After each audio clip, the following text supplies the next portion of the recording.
एक आदमी गलती से एक एलियन रेगिस्तान में गिर पड़ा। सोचा भी नहीं था कि वहां अंदर एक साफ स्वच्छ झरना होगा। झरने के पास ही एक तारा बैठा था जो फल खा रहा था, लेकिन चारों ओर एक भी पौधा दिखाई नहीं दे रहा था। जब वह पानी भरने झुका तब देखा कि नीचे एक अजीब सा फल उग रहा है। वह जल्दी से उसे उखाड़ कर देखने लगा कि ये आखिर है क्या। उस फल की बाहरी परत नरम थी। जब उसने उसे काटा तो अंदर से वह बिल्कुल वनीला जैसा निकला। उसने झट से एक टुकड़ा मुंह में डाला। स्वाद ताजा, रसीला। बाद में उसे एक गुफा में 2 किलो की एक हीरा मिला जो चमकदार और बेहतरीन गुणवत्ता का था। उसने हीरे से सूर्य की किरणें परावर्तित करके सल्फर को गर्म किया।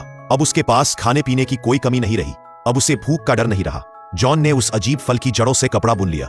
वो फल या तो भूनकर खाया जा सकता था या दलिया बनाकर। पेट भी भरता और विटामिन भी मिलते। खाना पकने का इंतजार करते हुए वह झरने में नहा लिया और साथ ही कुछ सॉसेज जैसी चीजें पकड़ ली। दोपहर की चाय और ठंडी हवा के साथ वह बेहद सुकून में था। इसके बाद उसने पानी खोदकर और उन अजीब फलों की खेती शुरू की।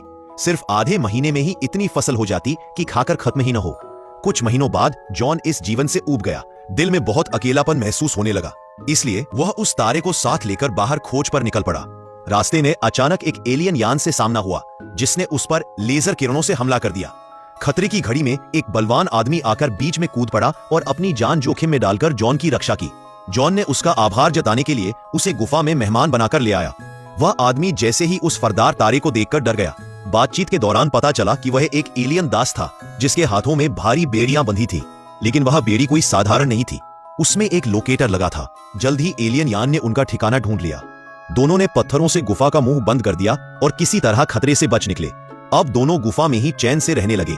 दास खाना पकाता और कपड़े बुनता, जबकि जॉन आराम से लेटकर सोचता रहता। कुछ समय बाद दास उसे अपने कबीले में ले गया, लेकिन वहां पहुंचकर पता चला कि उसके सारे साथी एलियनों ने मार दिए हैं। दोनों लौटने ही वाले थे कि अचानक आसमान से कोयले की बारिश शुरू हो गई। कुछ ही मिनटों में दोनों उसके नीचे दब गए।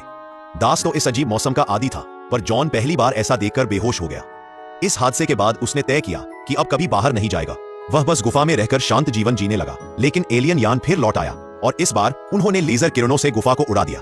दोनों को अपने सामान के साथ नया ठिकाना ढूंढना पड़ा। कई दिन चलते रहे, कहीं ठहरने की जगह नहीं मिली। जब दोनों भूख से मरने वाले थे तभी उन्हें फिर से एक पानी का स्रोत मिला। दोनों खुशी से उसमें कूद गए और नहा लिए। उसके बाद दोनों ने पहाड़ों में कई सर्दियां गुजारी और एक दिन आखिरकार उन्होंने पृथ्वी के जहाज को आते देखा।